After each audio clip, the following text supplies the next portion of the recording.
Hi hello നമസ്കാരം welcome back to Afsa's world. ഉണക്ക ചെമ്മീൻ ഇഷ്ടമില്ലാത്തവരായിട്ട് ആരും ഉണ്ടാവില്ല. എന്നാൽ അത് വൃത്തിയാക്കിയെടുക്കുക എന്നുള്ളത് നല്ല ബുദ്ധിമുട്ടുള്ള കാര്യമാണ്. അപ്പോൾ ഇത് ഒത്തിരിയുള്ള സമയത്ത് കിലോ കണക്കിനൊക്കെ വാങ്ങുന്ന സമയത്ത് പെട്ടെന്ന് കൈയൊന്നും തൊടാതെ കയ്യിൽ മുള്ള് കൊള്ളുമെന്നുള്ള ഭയമൊന്നും ഇല്ലാണ്ട് നമുക്ക് പെട്ടെന്ന് തന്നെ മിനിറ്റുകൾക്കുള്ളിൽ വൃത്തിയാക്കിയെടുക്കാനുള്ള ടിപ്സുകളാണ് ഇന്ന് കാണിക്കുന്നത്. അപ്പോൾ എന്തൊക്കെയാണ് ആ ടിപ്സുകൾ എന്ന് നോക്കിയാലോ. കൂടെ തന്നെ ഞാനൊരു റെസിപ്പി കൂടി കാണിക്കുന്നുണ്ട്. അപ്പോൾ വീഡിയോ സ്കിപ്പ് ചെയ്യാതെ മുഴുവനായിട്ടും തന്നെ കണ്ടു നോക്കുക. ഒട്ടും തന്നെ സമയം കളയേണ്ട, നമുക്ക് വീഡിയോയിലേക്ക് പോകാം. ഉണക്ക ചെമ്മീൻ സാധാരണ നമ്മൾ വൃത്തിയാക്കാറുള്ളത് അതിൻ്റെ തലയും വാലും പിന്നെ അതിൻ്റെ കൈവശമൊക്കെ ഒന്ന് ക്ലീൻ ചെയ്തെടുത്ത് ഇതുപോലെ ആക്കിയെടുക്കുക എന്നുള്ളതാണ്. അപ്പോൾ ഇത് ഓരോന്നായിട്ട് ചെയ്തെടുക്കുക എന്നുള്ളത് ശ്രമകരമായ കാര്യമാണ്, ഒത്തിരി നേരം എടുക്കുകയും ചെയ്യും. പ്രത്യേകിച്ച് കിലോ കണക്കിനൊക്കെ ഉണക്ക ചെമ്മീൻ ഉണ്ടെങ്കിൽ ഭയങ്കര ബുദ്ധിമുട്ടുള്ളതല്ലേ. അപ്പോൾ ആദ്യത്തെ മെത്തേഡ് ഇതാണ്, സിമ്പിളായിട്ട് എല്ലാവരും ചെയ്യുന്ന പോലെ തലയും വാലും അതിൻ്റെ കൈകാലുകളൊക്കെ കളഞ്ഞെടുക്കുന്നത്. ഇനി ഇത് ചെറിയ സൈസിലുള്ള ഇതുപോലുള്ള ചെമ്മീനുകളാണെന്നുണ്ടെങ്കിൽ ആ തലയും വാലും കിള്ളാനും നല്ല ബുദ്ധിമുട്ടാണ്. അപ്പോൾ ഒറ്റയടിക്ക് നമുക്ക് കൈയൊന്നും തൊടാതെ ചെയ്യുന്നതിന് വേണ്ടിയിട്ടുള്ളൊരു ടിപ്പാണ് ഞാൻ പറഞ്ഞു തരുന്നത്. ആദ്യം തന്നെ ഞാൻ ചെമ്മീൻ ഒരു മൺകലത്തിലേക്ക് കഴുകുന്ന പാത്രത്തിലേക്ക്, ഏതെങ്കിലും ഒരു പാത്രത്തിലേക്ക് ഇട്ട് കൊടുക്കാം. ഇനി ഇത് നന്നായിട്ടൊന്ന് കഴുകിയെടുക്കണം. അപ്പോഴും കഴുകിയെടുക്കുന്ന സമയത്ത് കൈ ഉപയോഗിക്കുകയാണെന്നുണ്ടെങ്കിൽ അതിലെ ആ മുള്ളൊക്കെ കുത്തിക്കൊള്ളാനായിട്ട് ചാൻസ് കൂടുതലാണ്. ഇതുപോലുള്ളൊരു അരിപ്പ കയ്യിലുണ്ടെന്നുണ്ടെങ്കിൽ ഇതുപോലെ നന്നായിട്ടൊന്ന് ഇളക്കി കൊടുത്ത് അതിലെ കല്ലും മണ്ണും അഴുക്കുകളൊക്കെ നമുക്ക് ക്ലീൻ ചെയ്തെടുക്കാൻ പറ്റും. ഇതേപോലെ ഒരു 2-3 പ്രാവശ്യം നമുക്ക് വെള്ളത്തിലിട്ട് പെട്ടെന്ന് കഴുകിയെടുക്കണം കേട്ടോ. ഇല്ലെങ്കിൽ ആ വെള്ളത്തിൽ കിടന്ന് അത് കുതിർന്നു പോകും. അപ്പോൾ കുതിർന്ന് പോകാതിരിക്കാൻ വേണ്ടിയിട്ടാണ് പെട്ടെന്ന് തന്നെ കഴുകിയെടുക്കുന്നത്. ഈ അരിപ്പ കൊണ്ട് തന്നെ നമുക്ക് നന്നായിട്ട് ഇളക്കി കൊടുക്കുമ്പോൾ അത് കണ്ടോ, അതിലെ മണ്ണും തരികളും അഴുക്കും ഒക്കെ പോയി കിട്ടുന്നതാണ് കേട്ടോ. അപ്പം ഞാൻ ഇതുപോലെ ഒരു 2-3 പ്രാവശ്യം കഴുകിയെടുക്കുന്നുണ്ട്. വളരെ പെട്ടെന്ന് തന്നെയാണ് കേട്ടോ കഴുകിയെടുക്കുന്നത്. ഇതുപോലെ ആ ഒരു പ്രോസസ്സ് വീണ്ടും അതേപോലെ തന്നെ റിപ്പീറ്റ് ചെയ്തിട്ട് ഞാൻ ചെയ്തെടുക്കുന്നുണ്ട്. അപ്പോൾ അതിലെ ആ തലയും വാലും എല്ലാം വൃത്തിയായി കിട്ടുകയും ചെയ്യും. അതിൽ ഒത്തിരി അഴുക്കൊന്നും ഉണ്ടാവില്ല കേട്ടോ, ഇതേപോലെ കഴുകിയെടുക്കുകയാണെന്നുണ്ടെങ്കിൽ. ഇനി ഞാൻ ആ അരിപ്പയിൽ നിന്ന് തന്നെ വാരി അത് കോരി ഞാനൊരു പാത്രത്തിലേക്ക് ഇട്ട് കൊടുക്കുന്നുണ്ട്. ഇങ്ങനെ മാറ്റിയെടുത്ത ഈ ചെമ്മീൻ അരിപ്പ പാത്രത്തിലേക്ക് തന്നെയാണ് ഇട്ട് കൊടുക്കുന്നത്. വേണമെങ്കിൽ നമുക്കൊരു അരമണിക്കൂർ അതിലുള്ള വെള്ളം എക്സസ് വാട്ടറൊക്കെ ഒന്ന് പോകാൻ വേണ്ടിയിട്ട് വെയിറ്റ് ചെയ്യാം. ഞാനിത് അപ്പോൾ തന്നെ ചട്ടിയിലേക്ക് ഇട്ട് കൊടുക്കുന്നുണ്ട് കേട്ടോ, വെയിറ്റ് ചെയ്യൊന്നുമില്ല. അപ്പോൾ മൺകലത്തിലേക്ക് തന്നെയാണ് ഞാൻ വീണ്ടും ഇട്ട് കൊടുത്തിരിക്കുന്നത്. സ്റ്റൗവിൽ വെച്ചിട്ടുണ്ട്, ചൂടായി വരുന്നുണ്ട്. അപ്പോൾ ഇത് ഇങ്ങനെ നിരത്തി വെച്ച് നമുക്ക് ഒരു തവി കൊണ്ട് ഇളക്കിക്കൊണ്ടിരിക്കാം. ആദ്യം അതിലുള്ള ഒരു വെള്ളമൊക്കെ ഒന്ന് വലിഞ്ഞ് കിട്ടാൻ വേണ്ടി നന്നായിട്ട് ഫ്ലെയിം കൂട്ടി വെച്ചിട്ടാണ് കേട്ടോ ഞാൻ ഇളക്കിക്കൊണ്ടിരിക്കുന്നത്. ഇനി അതൊന്ന് വെള്ളമൊക്കെ ഒന്ന് വലിഞ്ഞ് വരുന്ന സമയത്ത് ഫ്ലെയിം ഒന്ന് പതുക്കെ സ്ലോ ആക്കി മീഡിയത്തിലേക്ക് മാറ്റുന്നുണ്ട്. ഇനി ഇത് നന്നായിട്ടൊന്ന് ഇളക്കിക്കൊണ്ടിരിക്കുക. കൈ എടുക്കാതെ തന്നെ ഇളക്കിക്കൊണ്ടിരിക്കണം കേട്ടോ.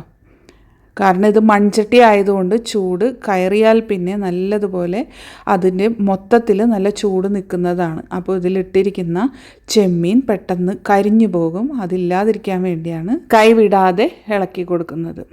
അപ്പോൾ ഇതിനിടയിൽ ഒന്ന് വാടി വരുന്ന സമയത്ത് ഞാനിതിലേക്ക് ചേർത്ത് കൊടുക്കുന്നത് ഒരു സ്പൂൺ കല്ലുപ്പാണ്. കാരണം നമ്മളിത് ഇളക്കി കൊടുക്കുന്ന സമയത്ത് ആ മൺകലത്തിൻ്റെ ആ ഒരു റഫ്നെസ്സും പിന്നെ ആ കല്ലുപ്പും കൂടി ചേർന്ന് കഴിയുമ്പോൾ നന്നായിട്ട് അതിൻ്റെ ആ ഒരു തലയും വാലും ഒക്കെ ഈ ചെമ്മീനിൽ നിന്നും വിട്ട് കിട്ടുന്നതാണ് കേട്ടോ. ചൂട് നിൽക്കുന്ന പാത്രങ്ങൾ തന്നെ എടുക്കാൻ നോക്കുക. അലൂമിനിയം പാത്രങ്ങളൊക്കെ ഒന്ന് ഒഴിവാക്കുക. മൺചട്ടിക്ക് പകരമായിട്ട് ഇരുമ്പിൻ്റെ ചീനച്ചട്ടിയോ ഇൻഡാലിയത്തിൻ്റെയോ മറ്റോ ഒക്കെ എടുക്കാവുന്നതാണ്. അപ്പോൾ അതിലിട്ട് നമ്മൾ കൈ വിടാതെ ഇളക്കിക്കൊണ്ടിരിക്കുമ്പോൾ തന്നെ ചെമ്മീൻ്റെ തലയും വാലും ഒക്കെ വിട്ട് ചെമ്മീൻ്റെ പരിപ്പ് മാത്രമായിട്ട് നമുക്ക് കിട്ടും കേട്ടോ.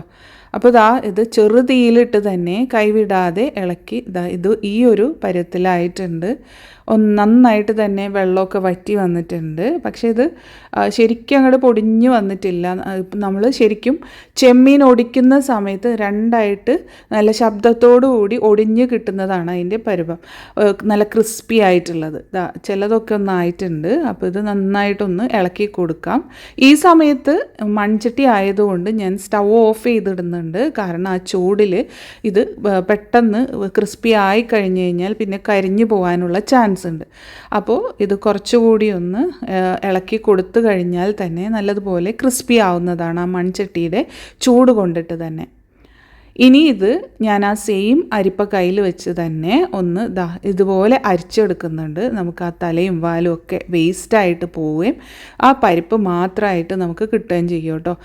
വളരെ എളുപ്പത്തിൽ കൈയൊന്നും തൊടാതെ തന്നെ ഉണക്ക ചെമ്മീൻ വലുതാവട്ടെ ചെറുതാവട്ടെ നല്ല ഈസി ആയിട്ട് ക്ലീൻ ചെയ്തെടുക്കാനുള്ള മെത്തേഡാണ് ഇന്ന് ഞാൻ കാണിച്ചത്. കണ്ടില്ലേ, ഇതുപോലെ നമുക്ക് ചെമ്മീൻ കിട്ടിയിട്ടുണ്ട്. ഇനി അരിച്ചെടുത്ത കൂട്ടത്തിൽ തലയൊക്കെ പെടാൻ ചാൻസ് ഉണ്ട്. അപ്പോൾ നമുക്ക് ഇതുപോലെ ഇടികല്ല് ഉപയോഗിച്ചിട്ട് ഒന്ന് ചതച്ച് കൊടുക്കുകയാണെന്നുണ്ടെങ്കിൽ ആ മുള്ളുള്ള ഭാഗമൊക്കെ ഉണ്ടെന്നുണ്ടെങ്കിൽ പോയി പോകും കേട്ടോ. അപ്പോൾ ഇതുപോലെ ചതച്ച് കൊടുക്കുന്നത് നന്നായിരിക്കും. അപ്പോൾ ബാക്കിയുള്ള ആ തലകളൊക്കെ ഒന്ന് പൊടിഞ്ഞ് കിട്ടുകയും ചെയ്യും. ഇനി ഇത് വേസ്റ്റായിട്ടോ വീണ്ടും അരിച്ചെടുക്കുക ഒന്നിൻ്റെ ആവശ്യമില്ല. നമുക്കിത് ക്ലീനായിട്ട് തന്നെയാണ് നമ്മൾ കഴുകി വൃത്തിയാക്കി എടുത്തിരിക്കുന്നത്. അതുകൊണ്ട് ഇതിൽ വന്നിട്ടുള്ള ആ ഒരു തലഭാഗമൊക്കെ കുഴപ്പമൊന്നുമില്ല. ഒന്ന് അത് കുത്തിക്കൊള്ളാതിരിക്കാൻ വേണ്ടി ഒന്ന് ചതച്ച് കൊടുക്കുക മാത്രം ചെയ്താൽ മതി. കണ്ടില്ലേ, വളരെ എളുപ്പത്തിൽ തന്നെ നമുക്കത് ക്ലീനായിട്ട് കിട്ടിയിട്ടുണ്ട്. ഈ ഒരു ഉണക്ക ചെമ്മീൻ്റെ പരിപ്പ് വെച്ചിട്ട് നല്ലൊരു കിടിലൻ റെസിപ്പിയാണ് അടുത്തതായിട്ട് കാണിക്കുന്നത്. വെറും 2 ഇൻഗ്രീഡിയൻസ് മാത്രം മതി നമുക്ക് നല്ല ചോറിനൊക്കെ കൂട്ടാൻ പറ്റിയ നല്ലൊരു എല്ലാവർക്കും ഇഷ്ടപ്പെടുന്ന ഒരു കൊതിയൂറും വിഭവം. അപ്പോൾ അതിന് വേണ്ടിയിട്ട് ഞാനൊരു ചട്ടി ചൂടാക്കി അതിലേക്ക് വെളിച്ചെണ്ണ ഒഴിച്ച് കൊടുത്തിട്ടുണ്ട്. ഇനി അതിലേക്ക് സവാള കൊത്തിയരിഞ്ഞത് ഇട്ട് കൊടുക്കുന്നുണ്ട്. ഇതൊന്ന് വാടി വരാൻ വേണ്ടിയിട്ട് ഞാൻ കുറച്ച് ഉപ്പും മഞ്ഞൾപ്പൊടിയും ചേർത്ത് കൊടുക്കുന്നുണ്ട്. ഇതൊന്ന് വാടി വരുന്ന സമയത്ത് 1 ടേബിൾ സ്പൂൺ ചതച്ച മുളക് കൂടി ചേർത്ത് കൊടുത്ത് നന്നായിട്ടൊന്ന് വാട്ടിയെടുക്കാം. ഇതൊന്ന് വാടി മൂത്ത് വരുന്ന സമയത്ത് നമുക്ക് നേരത്തെ തയ്യാറാക്കി വെച്ചിട്ടുള്ള ഉണക്ക ചെമ്മീൻ്റെ ആ ഒരു പരിപ്പിട്ട് കൊടുക്കാം. ഇനി നന്നായിട്ടൊന്ന് ഇളക്കി യോജിപ്പിക്കാം. അത് ആ ഒരു സവാളയും ആ ചെമ്മീനും ആ ഉപ്പും ഒക്കെ കൂടി നന്നായിട്ടൊന്ന് മിക്സ് ആവാൻ വേണ്ടിയിട്ട് വെയിറ്റ് ചെയ്യാം. ശേഷം അതിലേക്ക് ഞാൻ കുറച്ച് കാശ്മീരി ചില്ലി പൗഡർ ചേർത്ത് കൊടുക്കുന്നുണ്ട്. അതിൻ്റെ ആ ഒരു കളറ് കിട്ടാനും പിന്നെ എരിവിനനുസരിച്ചിട്ട് ചതച്ച മുളക് പൊടിയോ നമുക്ക് ഇട്ട് കൊടുക്കാവുന്നതാണ് കേട്ടോ. കൂട്ടോ കുറക്കുകയൊക്കെ ചെയ്യാം. ഈ സമയത്ത് ഉപ്പിൻ്റെ അളവും ഒന്ന് നോക്കിയിട്ട് ചേർക്കണമെങ്കിൽ ചേർത്ത് കൊടുക്കാം. ഉണക്ക ചെമ്മീൻ വറുത്തെടുക്കുന്ന സമയത്ത് നമ്മൾ കല്ലുപ്പ് ചേർത്താണല്ലോ അത് വറുത്തെടുത്തത്. അതുകൊണ്ട് ഉപ്പിൻ്റെ അളവ് നോക്കി വേണം ചേർത്ത് കൊടുക്കാൻ കേട്ടോ. ചെമ്മീനൊക്കെ പാകത്തിന് ക്രിസ്പി ആയതുകൊണ്ട് തന്നെ ഈ ഒരു സവാളയും ചെമ്മീനും കൂടി മിക്സായിട്ട് ഒന്ന് മൂത്ത് വരാൻ വേണ്ടി മാത്രം വെയിറ്റ് ചെയ്താൽ മതി. ലോ ഫ്ലെയിമിലിട്ട് വേണം ഇത് ചെയ്തെടുക്കാനായിട്ട്. ഇത്രയേ ഉള്ളൂ, നമ്മുടെ സ്വാദിഷ്ടമായിട്ടുള്ള ഉണക്ക ചെമ്മീൻ റോസ്റ്റ് ഇവിടെ റെഡി ആയിട്ടുണ്ട്. അപ്പോൾ ഇതുപോലെ ട്രൈ ചെയ്തിട്ടില്ലാത്തവർ എന്തായാലും ട്രൈ ചെയ്ത് നോക്കുക. ചെമ്മീൻ വൃത്തിയാക്കാനുള്ള ടിപ്സുകളൊക്കെ നിങ്ങൾക്ക് ഉപകാരപ്പെട്ടു എന്ന് വിചാരിക്കുന്നു. വീഡിയോ ഇഷ്ടപ്പെട്ടാൽ ലൈക്ക് ചെയ്യാനും മറ്റുള്ളവരിലേക്ക് ഷെയർ ചെയ്ത് കൊടുക്കാനും അതുപോലെ നിങ്ങളുടെ ഫീഡ്ബാക്ക്സ് കമൻസ് ആയിട്ട് അറിയിക്കാനും മറക്കല്ലേ ഫ്രണ്ട്സ്. നിങ്ങൾ സബ്സ്ക്രൈബ് ചെയ്യാതെയാണ് ഈ വീഡിയോ കാണുന്നതെങ്കിൽ ഒന്ന് സബ്സ്ക്രൈബ് ചെയ്തുകൂടി സപ്പോർട്ട് ചെയ്യാൻ മറക്കല്ലേ കേട്ടോ. തൊട്ടടുത്തുള്ള ബെല്ലൈക്കൺ ഓൾ എന്നുള്ള ഓപ്ഷൻ ക്ലിക്ക് ചെയ്താൽ ഞാൻ ഇനിയിടുന്ന പുതിയ വീഡിയോസ് നിങ്ങൾക്ക് അപ്പോൾ തന്നെ നോട്ടിഫിക്കേഷൻസ് കിട്ടുന്നതായിരിക്കും. അപ്പോൾ ഇൻഷാല്ല മറ്റൊരു വീഡിയോ ആയിട്ട് വരുന്നത് വരേക്കും എല്ലാ കൂട്ടുകാർക്കും താങ്ക് യു ഫോർ വാച്ചിങ്.